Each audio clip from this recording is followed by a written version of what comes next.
Application Annapurna ভান্ডারের। অন্নপূর্ণা ভান্ডার যারা online আবেদন করার জন্য এতদিন পর্যন্ত অপেক্ষা করছিলেন তাদের জন্য সুখবর, চালু হয়ে গেল অন্নপূর্ণা ভান্ডারের অনলাইন অ্যাপ্লিকেশন। কিভাবে আপনারা এই পোর্টাল খুলে নিজেরা খুব সহজে বাড়িতে বসে মোবাইল বা কম্পিউটার ইউজ করে আপনারা অন্নপূর্ণা ভান্ডারের ফর্ম ফিল আপ করবেন, চলুন দেখে নিই। আপনারা যে কোনো ক্রোম ব্রাউজার বা যে কোনো ব্রাউজার যেটা আপনারা ইউজ করেন সেটাকে ওপেন করে নেবেন।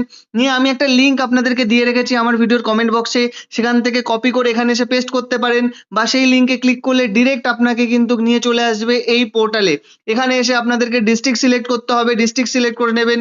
তারপর যে মোবাইল নাম্বার দিয়ে লগ ইন করতে চান লগ ইন করে ক্যাপচার দিয়ে রিকোয়েস্ট ওটিপি করলে আপনার মোবাইলে একটা ওটিপি আসবে এবং আপনার কাছে ফর্মটা খুলে যাবে। যেরকম আপনারা অফলাইনে ফর্ম পেয়েছেন সেই ফর্ম সেম ডিটেলসে আপনাকে অনলাইনে ফিল আপ করতে হবে, কিন্তু অনলাইনের ক্ষেত্রে আপনাকে কয়েকটা পেজ কম ফিল আপ করতে হবে। তার কারণ অনেক কিছু জিনিস কিন্তু এখান থেকে তুলে নেওয়া হয়েছে, যেমন অ্যাকাউন্ট নাম্বার, বিভিন্ন জিনিসের অ্যাটাচমেন্ট, এগুলো কিন্তু আপনাকে অনলাইনে আর দিতে হচ্ছে না।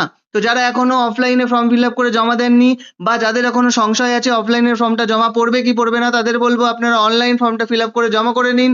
কিভাবে আপনারা অনলাইনে অ্যাপ্লিকেশন করবেন, কমেন্ট বক্সে সেকেন্ড যে লিঙ্কটা দেওয়া আছে সেখানে আপনাদের স্টেপ বাই স্টেপ দেখানো হয়েছে কিভাবে আপনারা অনলাইনে অ্যাপ্লিকেশন করবেন। তো যান এখনই ভিডিওটা দেখে নিয়ে নিজের ফর্ম নিজেরা বাড়িতে বসে ফিল আপ করুন।